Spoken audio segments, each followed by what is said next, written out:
Welcome to Sew Very Easy. My name is Laura, and if you looked really close at your sewing machine feet, there might be one with a little hidden surprise. There are definitely a lot of different sewing machine feet that we can get for our machines. Some are plastic, some are metal, some are Teflon, and some feet can do the same project. And others have a little hidden surprise that makes our work a lot more fun. Here's an example of two embroidery feet. Now these go with a Bernina machine, but you can get embroidery feet for any machine. You can get an open toe one, and you can get a closed toe one. And that open just refers to that little end being open or closed. So today I want to talk about this particular embroidery foot, the 39C, because there is a little bit of a hidden surprise in it.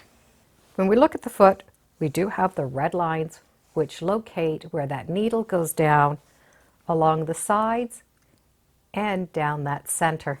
The back of the foot has this little channel that is open. So the fabric is running along the side.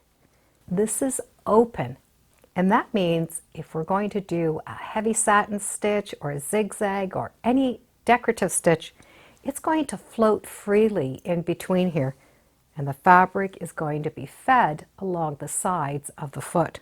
But this particular one, and a lot of them, do have a hidden surprise. And if you look really close, you might see it right there. We have a hole in the foot, and that hole is designed so small cording, thread, elastic, different things can run through that cord, and that opens up a whole new world of possibilities. Let's go to the machine and I'll show you the fun things we could do with that little hole. So with the foot on the machine, I have those two crossbars and that center one. So the needle is going to line up right in the center of those cross lines. And having that open underneath means any of our embroidery or special stitches are going to run very smoothly.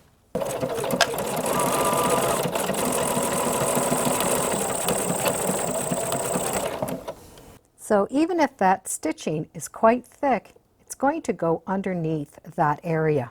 So the foot is great for any embroidery work, any thick type of stitching. But with that little hole, we're able to put some thread or something else through that.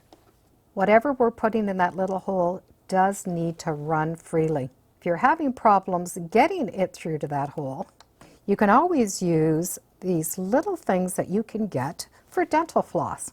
So that will go right in the hole. So it's like a big threader, and that'll just pull it right through for you. Be sure to have all of your threads sitting towards the back.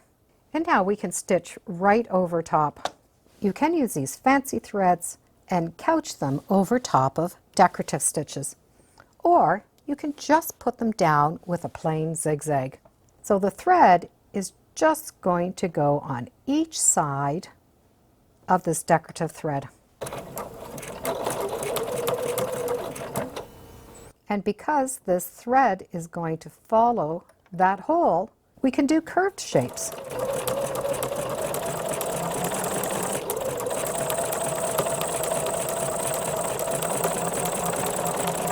And when you use matching thread, you're going to have that beautiful decorative stitch. Things that are going to fit inside of that hole will be heavy threads, button twist thread, pearl cotton. You can put a strong thread inside, like a button twist thread. So hold all the threads to the back and start with a zigzag. So that thread is running down the middle of that zigzag. So we're going to have to knot off the one end or anchor it down by twisting your thread. Now I can take that inside thread and gather up all of my pieces. You can also put a very thin piece of an elastic in there. If you pull the elastic as you're stitching, it's going to gather that fabric for you. So it's fun being able to add some decorative thread with that extra space underneath. Really does open up a world of possibilities. So take a close look at your embroidery feet and see if you have that little hidden surprise. It's fun for gathering and decorative threads, just having some fun with. And thank you for joining me today on Sew Very Easy. Feel free to subscribe and come on back. Let's see what we're talking about next time in the sewing room. Bye for now.